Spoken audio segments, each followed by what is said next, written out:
तो चलिए हम लोग अपने केमिस्ट्री की क्लास को आगे बढ़ाते हैं। अभी तक जो हम लोगों ने पढ़ा है केमिस्ट्री में, मैं थोड़ा सा आपको बताता हूँ क्या क्या आप लोग पढ़ चुके हैं। जिस किसी से भी पिछली कोई वीडियो छूट गई हो, वो जाकर जो भी लिंक भेजा गया है वो लिंक आपके व्हाट्सएप ग्रुप के या व्हाट्सएप आईडी पे पड़ा होगा। उस लिंक को क्लिक करके आप पिछले वीडियो को देखते रहें। देखिए, हम लोग इस समय सोल्यूशन यानी विलयन चैप्टर को पढ़ रहे हैं, और विलयन चैप्टर में हम लोग पढ़ रहे थे विलयन की सांद्रता को व्यक्त करने की विधि के बारे में, जिसमें हम लोगों ने कुछ विधियों को पढ़ लिया था। जैसे हम लोगों ने पढ़ा था द्रव्यमान प्रतिशत, फिर हम लोगों ने पढ़ा आयतन प्रतिशत, फिर हम लोगों ने पढ़ा द्रव्यमान आयतन प्रतिशत, फिर हम लोगों ने पढ़ा पार्ट पर मिलियन सांद्रता, फिर हमने पढ़ा मोलरता, और फिर हमने पढ़ा मोललता। दो टॉपिक है, एक मोलरता है और एक मोललता है। ये सब हमने पढ़ लिया है। जो भी बच्चे इनमें से कोई एक वीडियो नहीं देखे हों या फिर कोई भी दिक्कत हो, तो आपके व्हाट्सएप आईडी पे जो लिंक पड़ा है उससे आप कभी भी वीडियो देख सकते हैं।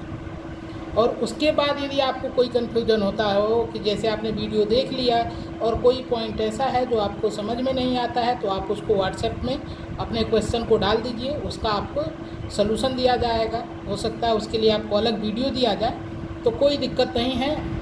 दूर भले ही हैं, आप बहुत अच्छी तैयारी कर सकते हैं, बशर्ते आपको थोड़ा एक्टिव होना पड़ेगा। कल मैंने आपको कुछ होमवर्क भी दिया था, उसके बारे में मैं अभी लास्ट में आपसे डिस्कशन करूंगा कि कितने लोग किए कितने लोग नहीं किए। चलिए हम लोग आज की क्लास को शुरू करते हैं। तो आज हम एक बहुत ही इम्पोर्टेंट टॉपिक को शुरू कर रहे हैं। ये टॉपिक इस चैप्टर में बार बार यूज होगा, इसलिए ये बहुत अच्छे से समझना पड़ेगा। आज की हमारी पहली टॉपिक है मोल अंश, जिसको इंग्लिश में हम कहेंगे मोल फ्रैक्शन। अब यहाँ पे सबसे पहले हम सीखेंगे कि मोल अंश होता क्या है। तो मोल अंश विलयन की सांद्रता को व्यक्त करने की एक विधि है, और इसको पढ़ेंगे हम कैसे। तो सबसे पहले हम इसमें एक सूत्र याद करेंगे। अभी सूत्र मैं लिख रहा हूँ और अभी मैं इसको बहुत ही अच्छे से आपको समझाऊंगा। हो सकता है आपको इस क्लास में इस वीडियो को देखते देखते ही याद हो जाए। तो देखिए, मोल अंश बराबर विलयन के एक घटक के मोलों की संख्या।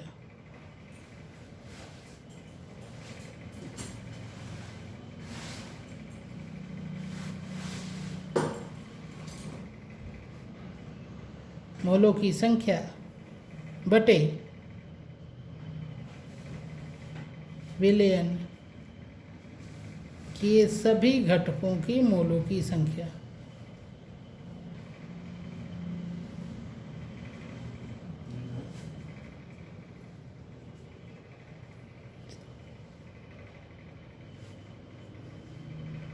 मोलों की संख्या, ये सूत्र है जिसको आपको ध्यान रखना है। और यदि आप इस सूत्र को ध्यान रखते हैं तो आप सब कुछ इस टॉपिक से जो भी प्रॉब्लम्स हैं सबको आप सॉल्व कर पाएंगे।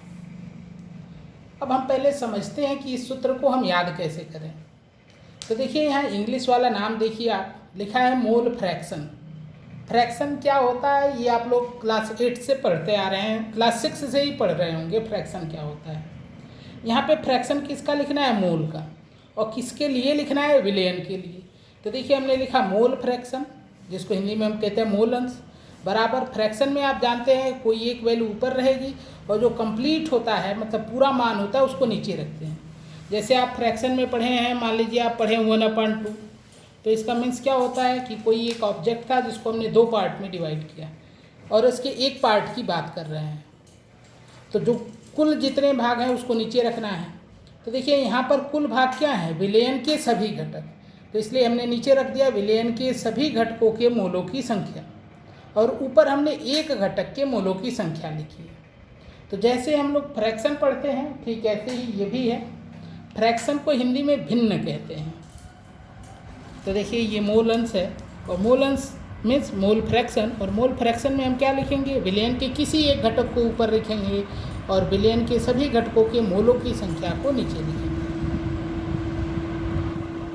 तो उम्मीद है आपको ये सूत्र थोड़ा समझ में आया होगा। इसको 1-2 बार आप इससे न्यूमेरिकल क्वेश्चन लगाएंगे, ये आपको याद हो जाएगा। अब यहाँ से हम मोल फ्रैक्शन को परिभाषित करेंगे इस सूत्र की सहायता से।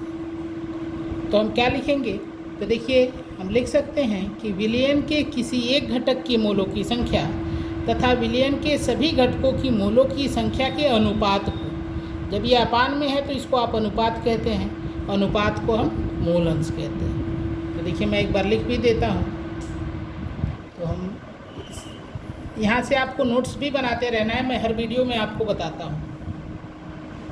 तो हम लिखेंगे विलयन के किसी एक घटक के मोलों की संख्या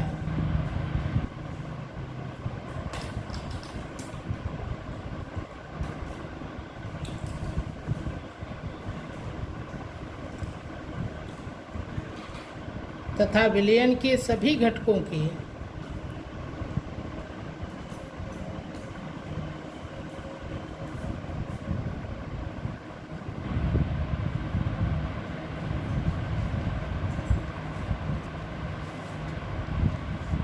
मोलों की संख्या के अनुपात को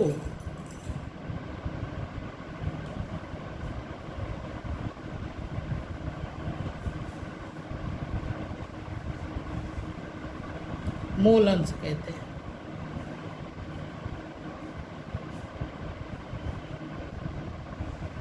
तो ये हो गई मोल अंश की परिभाषा।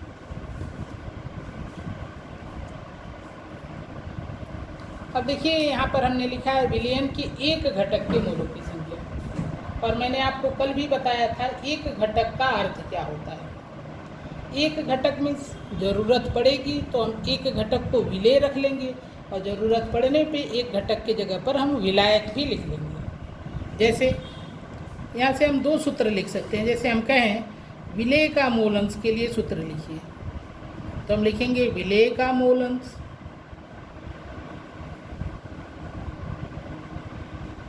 बराबर, अब देखिए जिसका आपको मोल अंश निकालना उसको आप ऊपर रखेंगे।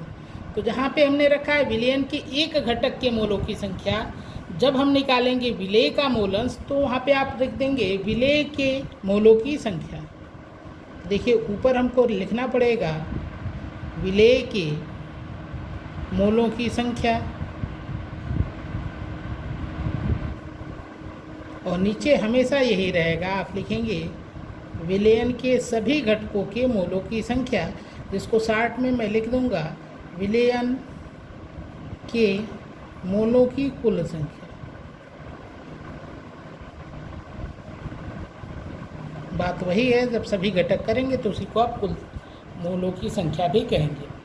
अब ठीक इसी प्रकार यदि आपको विलायक के लिए लिखना है तो आप लिखेंगे विलायक का मोल अंश बराबर विलायक के मोलों की संख्या अपान विलयन के मोलों की कुल संख्या। तो एक घटक का मीन्स है कि आप इसके जगह पे विलेय भी रख सकते हैं, आप इसके स्थान पर विलायक को भी रख सकते हैं। अब हम बात करेंगे मोल अंश के मात्रक की।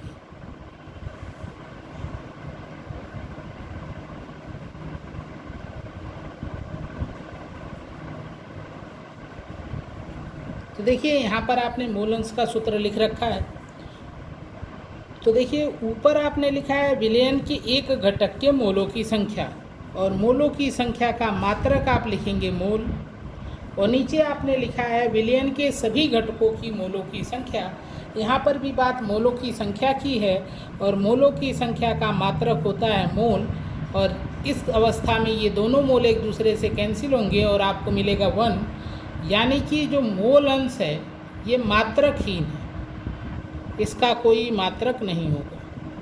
तो मोल अंश मात्रकहीन है। दूसरी बात आपको यहाँ से ध्यान रखना है कि मोल अंश को सामान्यतः x से प्रदर्शित करते हैं।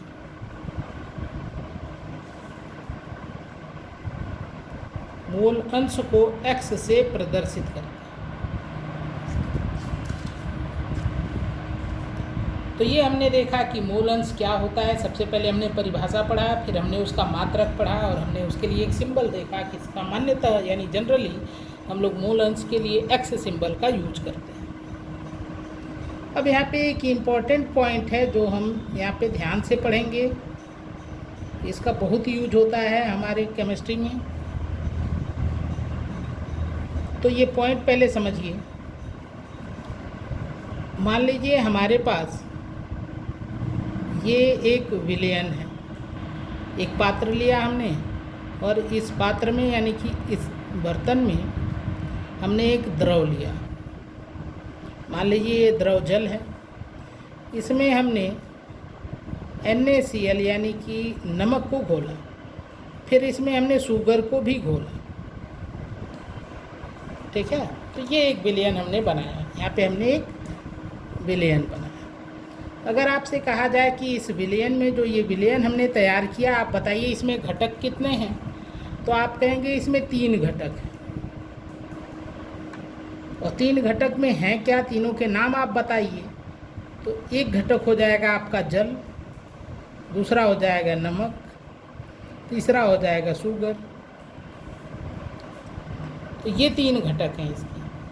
अगर इस विलयन के तीनों घटकों का मोल अंश हम निकाल लें, यानी कि हम क्या करें, जल का मोल अंश ज्ञात करें, कुछ मान तो मिलेगा उसका, जो भी मान मिलता है, मान लीजिए कुछ मान मिला। फिर हम क्या करते हैं, नमक का मोल अंश ज्ञात करते हैं, नमक को NaCl लिखते हैं।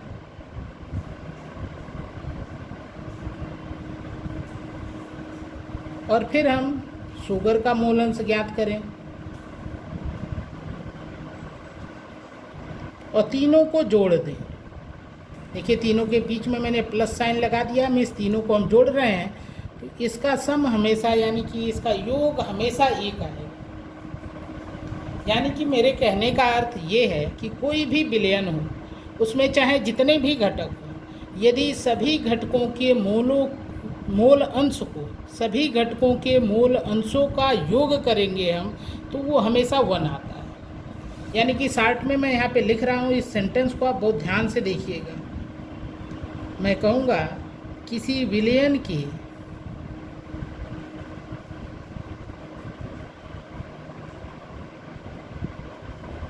सभी घटक को आप अवयव भी लिखते हैं, अवयवों के मोल अंशों का योग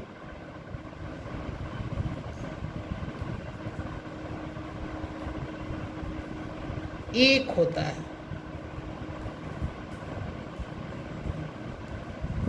अब आपके माइंड में एक क्वेश्चन आ सकता है कि ये कैसे एक ही क्यों होता है, या फिर एक कैसे होता है। तो उसको मैं भी आपको समझाऊंगा। पहले इस सेंटेंस को आप ध्यान से एक बार देखिए। हमने कहा किसी विलयन के सभी अवयवों के मूल अंशों का योग 1 होता है। अब कैसे होता है इसकी बात हम करते हैं।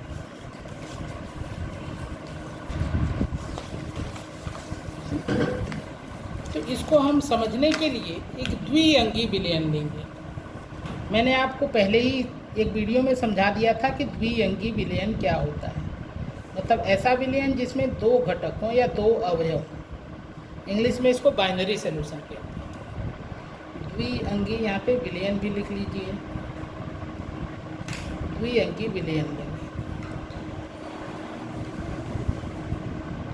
मान लीजिए इस जो हमने द्विअंगी विलयन यहाँ पर लिया है, उसके 2 अवयव होंगे, और एक अवयव को मान लेते हैं हम कि कुछ भी मान लेते हैं। मान लीजिए हम नमक मान लेते हैं, और दूसरे को मान लेते हैं जल।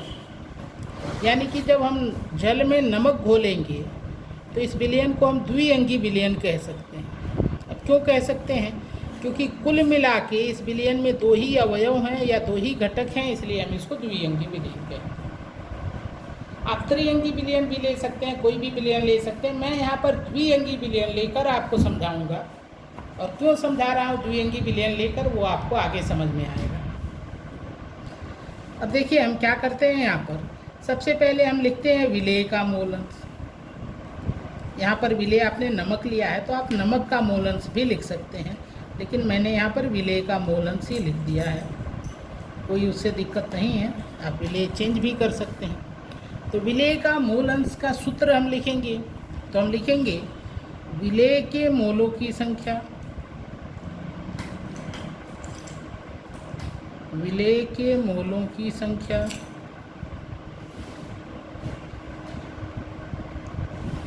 बटे विलयन के मोलों की कुल संख्या।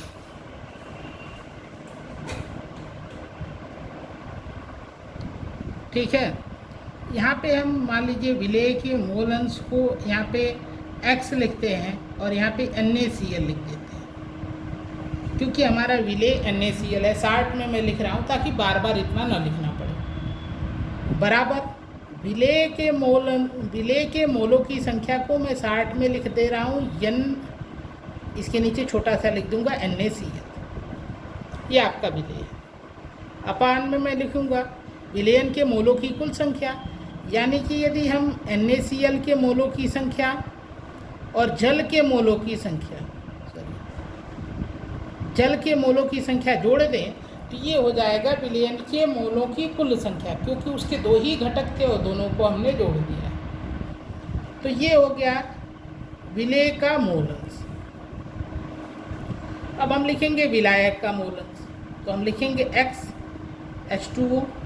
x यहाँ पर प्रदर्शित करता है मोल अंश को, और यहाँ पे 60 छोटा सा मैंने H2O लिख दिया, मीन्स जल का मोल अंश, और जल ही आपका विलायक है। यहाँ पर इक्वल टू हो जाएगा n